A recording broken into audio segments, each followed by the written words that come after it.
Tour, pilot and reporter who herself is transgender, and Ben Shapiro, senior editor, Breitbart News, author of Bullies. Ben, did she deserve this award? For what? For courageously coming forward, for having been an athlete of great prowess and now fighting a new battle. What exactly is the battle? I mean, self-definition is what you do, and my baby's doing it at 18 months old. I wasn't aware that you get a medal for it. To come out transgender is horribly difficult. It is the most difficult thing you can do. I've been overseas. I've flown helicopter missions, surveillance missions. I've been shot, stabbed. Being brave is being yourself. And being transgender is about the bravest thing you can do. Did she deserve the award? 65? Yes. Why are we mainstreaming delusion? It's not delusion. Why would you call it delusion? Because Caitlyn Jenner, I'll call him Caitlyn Jenner. No, because it's that's her. You're not being polite to the pronouns. Because disrespectful. Okay, forget about the disrespect. Facts don't care about your feelings. It turns out that every chromosome, every cell in Caitlyn Jenner's body is male, with the exception of some of his sperm cells. It turns out that his brain structure is male. It turns out that he still has all of his male appendages. How he feels on the inside is irrelevant to the question of his biological sex. I don't agree with that. I'm not on that train. I'm not on that train. She wants to be called she. I'm going to call her she. I just have a problem with the message and the messenger. So well, let's I'm going to do two things. I want to reiterate what Zoe said, which is the bifurcation of the courage to come forward after a lifetime as a male and a certain kind of a male, versus did she deserve this award? Listen, awards. What are award ceremonies except an opportunity to catch some eyes? Especially the ESPN. So yeah, ESPN. Well done, ABC. They did exactly what their job was: to attract eyes. They did it. That's what award ceremonies are for.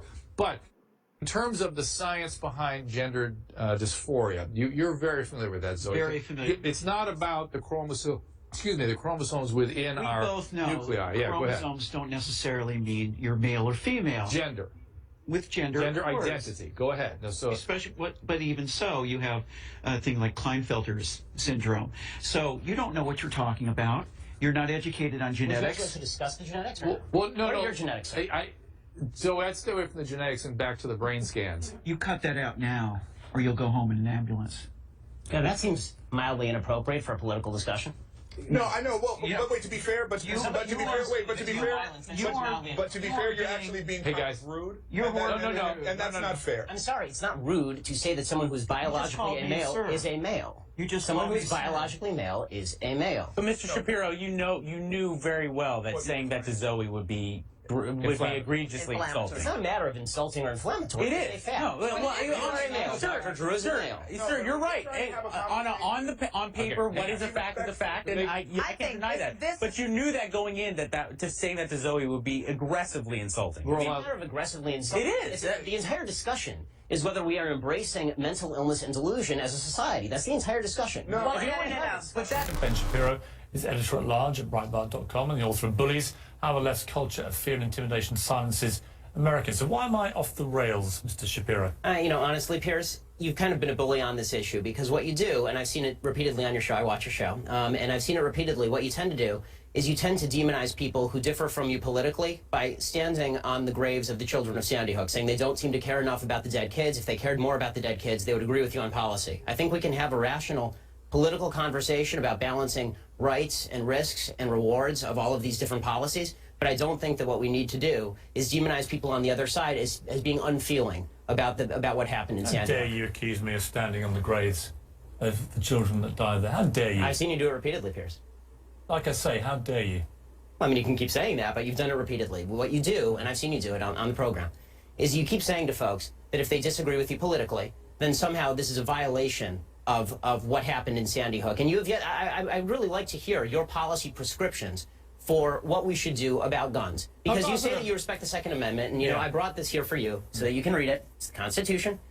And I would really like for you to explain to me what you would do about guns that would have prevented what happened in Sandy Hook. If you want to do what you did in the UK, right, which is ban virtually all guns, that is at least a fair argument. And we can have a discussion about whether that's something that we ought to do or not. I made it very clear what I want to do, which is exactly what Mark Kelly wants to do. And in fact, rather than address let's talk about that. Rather than address your comments to me about standing on the graves of children at Sandy Hook, you can address them to Mark Kelly, because he agrees with everything that I've been saying, because he feels the same way, as does his wife. They're gun owners. They both respect the Second Amendment of the Constitution. They don't want to take away anybody's right to defend themselves with guns. Well, they don't- want to take away certain types of guns, They obviously. want to take away assault weapons, which are capable with magazines like we saw at Aurora and Sandy Hook of unleashing a ridiculous amount of. Well, this is a in very question I short wanted to period of ask you, time. Pierce, because I've seen you talk about assault weapons a lot, and I've seen Mark Kelly talk about assault weapons. The vast majority of murders in this country that are committed with guns are not committed with assault weapons; they're committed with handguns. Okay, so, are let's- you let's- willing to ban handguns in this country across the No, country? that's not what I'm asking for. Why not? Let me ask you. Don't you care about the kids who are being killed in Chicago as much as the kids in Sandy Hook? Yes, I do. Then why don't you care about banning the handguns in Chicago? I wanted to share with you. According to Pew Research, the net worth of white families in 2013 was $141,000. For black families, it was $11,000, even less than the $19,000 it was in 2007.